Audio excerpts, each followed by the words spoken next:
What is going on, everybody? Welcome back to our final video of our three-part hip series. Over the last 2 weeks, we have covered a variety of topics, including week 1, which is mobilizing hip joints, week 2, which is activating the muscles surrounding the hips, week 3, today, this video is going to focus more on some training tips for strengthening those muscles that surround the hips. Now, I'm just going to break this down into 3 fundamental movement patterns that utilize the hip joint. The third of those, which we'll get to later in the video, will be kind of divided into a couple different subcategories, I suppose. But 3 main movements that we're going to focus on. Those being the hinge, the squat, and the lunge, which again, that's our one that we'll have a little bit of variety with. Now, as a precursor to this video, I want to say I do have videos that I filmed prior to this series on our YouTube channel going into a little bit more detail on those 3 movements, and I would refer you to those to get the full detail of what I'm going to go over in this video, just because there's 3 things we have to cover in this actual training, so it would take knowing me and how I like to ramble. I can make this video 30-40 minutes long without even trying. And so I'm going to do my best here to keep it short, sweet, and condensed a little bit for the sake of not only your time, but my time, because I have to sit there and watch this video uploaded for 30 minutes to get it to you guys. And I don't like doing that anymore than you like watching 30-minute videos. So, we keep it short now that I've rambled for 2 minutes here. Starting us out is going to be a hinge. So the hinge is what we refer to as using our hips and pushing them back to drop our chest down. So this is an interesting movement in that it's very simple. It's a very simple movement. It's just hips back and forward, but people tend to have a really hard time figuring out how to do it. Just because it's not something that is naturally ingrained in us, because we are lazy humans, we take the path of least resistance. So if we're going to pick something up off the floor, we're just going to round over, we're going to grab it like this, we're going to injure our back, we're going to be in the hospital, we're going to be dead. That might be an exaggeration, but it is the movement that we want to use to prevent injury, not only just lifting weights, but in everyday activities, moving things around your house, those kind of situations. Learning how to hinge properly is going to be crucial to not injuring ourselves. So, I have my bench set up here. This is a cueing tool that I like to use for this movement in particular, and I'll explain why in a minute. But before I actually go into the coaching of it, I'm just going to break it down and show you guys the movement by itself. So hinge, all this is driving our hips back, driving them forward. When I do that, I should feel it stretch down through the backs of my legs. And then at the top, I like to tighten up my butt just to get that full squeeze, full extension of the hips. I feel that movement almost exclusively from my waist down. And the tendency for a lot of people is that they're going to use their back for this. So they're going to lean forward and then extend their back up, which is this is completely different from this. And that is the part that tends to make hinging a difficult movement for people to learn. So, as I was saying, I like to set up the bench, and what I tell people is to get your calves, or calves, your lower leg, in a place where if your knees are relaxed and loose, you're not touching, but if you lock them out, it makes contact with the front edge of the bench. So it's a weird position, and you just kind of like play around with to find it. The reason for that is that, again, we want to move our hips, not our back. So you'll see that my chest comes down as I push my hips back, but I'm not just leaning my chest forward. Why is the bench here? 2 reasons. It gives us a cue, first of all. So sometimes I'll just say to push your butt to the wall behind you. Other times when I am using the bench, I will say make a canopy or a roof over top that bench, right? So to open up, we want to put a ceiling or a roof over top that bench. That just gives us a cue for something to push back on. The second reason that I like to use a bench is that this front edge serves as a stopping point for your lower leg so that you can continue to push your hips without the rest of your leg following. Because another tendency that I see with people, which would be hard for women's hands, but they lock their knees out and they try to do this. Now you'll get a big deep stretch in the backs of your legs here, but what's happening there is we call that a passive insufficiency, where our joint is stretched to its max range of motion, and when we go into that even deeper, it's just kind of pulling on those tendons and ligaments surrounding the joint, as opposed to actually utilizing the stretch of the muscle to get that tension that we're looking for to make this a training tactic. So, I'm setting up. If I lock my legs out, I'm touching the bench, but I'm not right now. Make that canopy. Drive the butt back, drive forward. Drive the butt back, drive forward. And again, I'm focusing on just getting a big stretch down through my hamstrings and glutes. And not a whole lot else there. You might feel some in your low back. We just don't want to make that the focus of the exercise. That's a supplemental muscle group that just assists with it. And it's not the prime mover that we want to be feeling it. So, that's a hinge. How does that translate into training? Because you can stand here and do this all day, you're not going to fatigue. Well, that is where we convert it into an RDL, or a Romanian deadlift. A lot of you are going to be familiar with this, but for those of you who aren't, a Romanian deadlift is where we hold weight in front of us here. My head's not cut off the video. I'll stand this way a little bit. Romanian deadlift. Weights in front of us, keeping a little bit of tension in the upper back. We don't want to let our shoulders round over.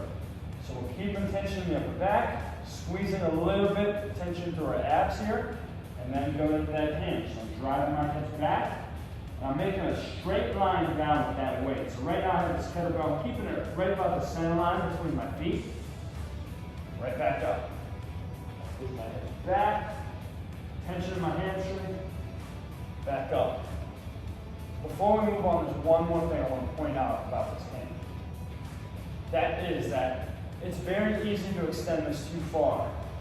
Where I can technically keep going down until this gets to the floor, and I can keep going beyond this. My cue for that for people is to push your hips back until they can't go any farther back. So for me, if I'm going to do that without weight right now, I'm going to push my hips back. I can't push my butt farther back than that. I can get lower, but that isn't driving my hips. It's not using these muscles. It's using my low back, which again is that part that we're trying to avoid. So I stretch it all out. I pull it forward. Stretch it all out. Pull forward, locking out at the top. That is our hinge. Second movement that I'm going to cover. Again, hinge video from yours truly on our YouTube channel if you want more details on that, because there is a lot to that movement that I want to teach. Just not right now. Second movement, squat. A squat I like to call just an extension of a hinge.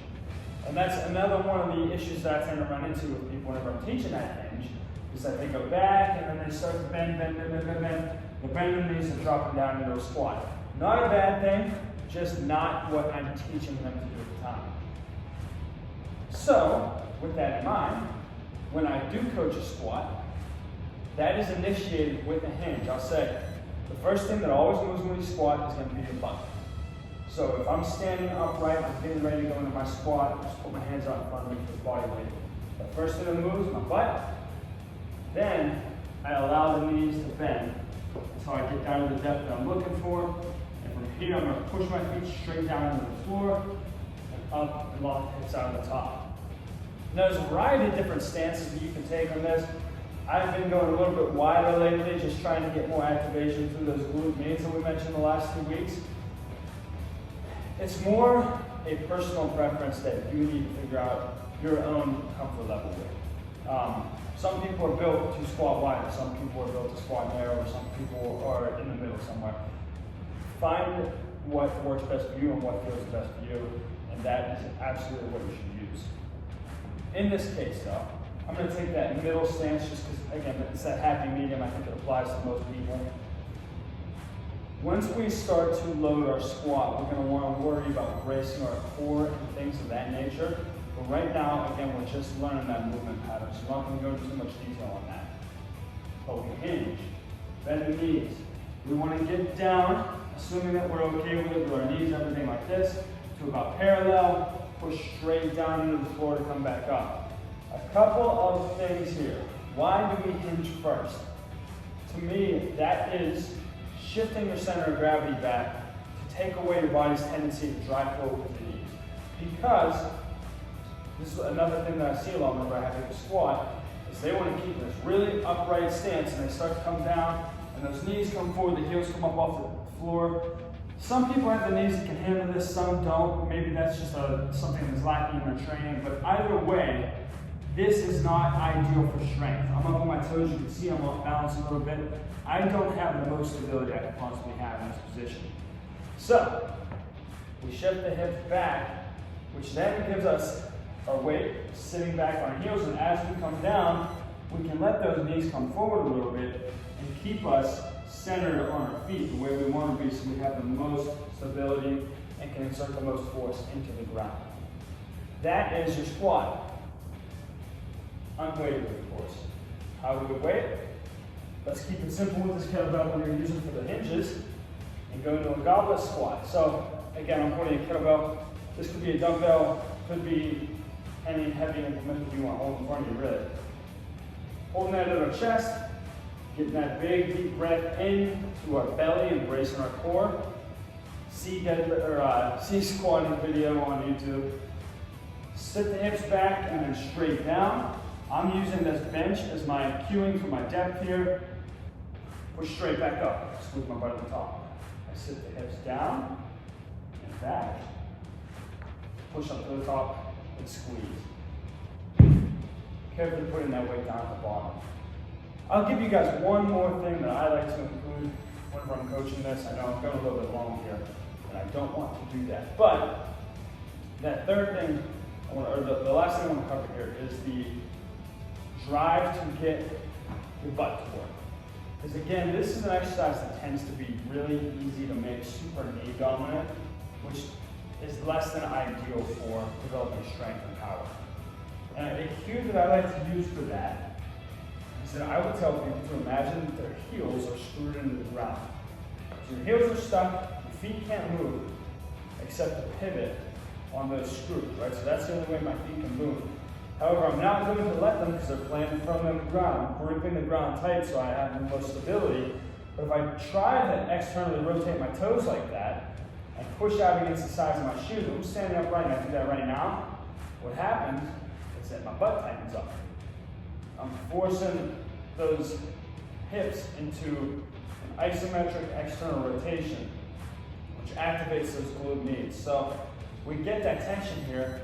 I like to use that when squatting as a cue to drive into the ground and come back up, using the backside muscles more than the front. So if I'm sitting down in my squat and I push down, but at the same time I think about rotating my toes out, that brings my hips through with power and muscle engagement there to give me the most push that I can get out of the bottom of that squat. So those are my tips for squatting and my tips for hinging. Moving into the next part of this video, I'm going to cover a little bit of lunging. We don't need the bench for this one, so we're going to get that out of the way. Cool. So this last movement is a lunge. We're going to use that as a general term here just to refer to a single leg hip flexion, extension, as well as knee flexion and extension. So stepping forward, dropping my knee, my back knee down to the floor, pushing back up out of it. There's a lot of different variations of that. What I just showed you guys is just a forward lunge. We can do a reverse lunge where we step back. We can do a split squat where we stay in a split stance and drop down and up. Really, which one of those you use kind of depends on the goal of your training with that movement, right? So the forward lunge, that tends to be a more quad dominant movement from what I find. Again, all of these muscle groups are working on this. Your quads, your hamstrings, your glutes, they all work on all these movements. But what I find is that stepping forward, especially if we're doing walking lunges where we're moving, creates that forward momentum that as we come down, that knee comes way forward. So I'm getting into this deep knee flexion here, and I extend back up out of that. So you can see I'm really getting a very full range of motion through my knees, creating a lot of tension in the quads as opposed to the glutes and hamstrings, which again, are working. They're definitely doing a lot of work, but that one I just find tends to attack the quads on the front side a little bit more. As opposed to a reverse lunge, which can go either way. It's just, it depends on how you coach it. So in my case, I like to coach people to step back a little bit farther on these and drop down, and whenever I'm having them push to come back up, we're driving down on the floor with this foot as hard as we can, trying to create tension in that hamstring and glute to bring us back up. It's very easy to take that back leg and push off to come back up, and I cue as much as I can. If that back leg is just a support leg, it's not doing any of the work. It's just there to bring you down to the ground, slow and steady, and then it's out. The front leg pushes back up to the top. And kind of the same with the split squat, where I'm going to have you take a wide stance. And one of my specific cues that I use for this, adamantly, is that I want this front shin to stay upright. Because when I do that, I minimize that knee flexion and extension. You can see the range of motion happening at this joint versus what's happening here in my hip is significantly smaller. And at the top, I'm able to create that tension by pushing my foot down on the floor and kind of pulling my foot back towards me almost, and like I'm trying to do a leg curl. Now when you do that, you're probably going to feel in the back leg a lot, because while you are in that split stance, this back leg, assuming that we're pulling our feet together, like I said, like I was trying to do a hip extension or a leg curl, that's creating tension back here, these hip flexors, trying to pull this knee through. And so you will feel it here, but just like that reverse lunge, I coach to not rely on this foot, but just use it as a support leg instead of a working leg. So I'm pushing into the front leg, I'm falling. Maybe I could add like a little squiggle to that, like it was intentional. Ooh. Drop the back knee down, push back up. Drop the back knee down, push back up. And you can see I'm not locking out at the top. I'm not letting that knee go through that full range because I want to focus on these back side muscles in my leg. Squeeze the top, back down. I'm getting out of breath from this. So, I showed you guys a hinge. I showed you a squat. I showed you a forward, backward lunge and a split squat. The last one's kind of that bonus I was talking about is going to be a lateral lunge. So this one's a little bit different in that it's lateral. It's obviously not linear, forward and back like we have seen these other movements mostly be. But it still kind of engages the same muscles, just has more of a side-to-side component. So for a lateral lunge, we're starting out right. There's a lot of ways to do this too. If we're doing a single leg, one at a time lateral lunge, that's what we're going to show.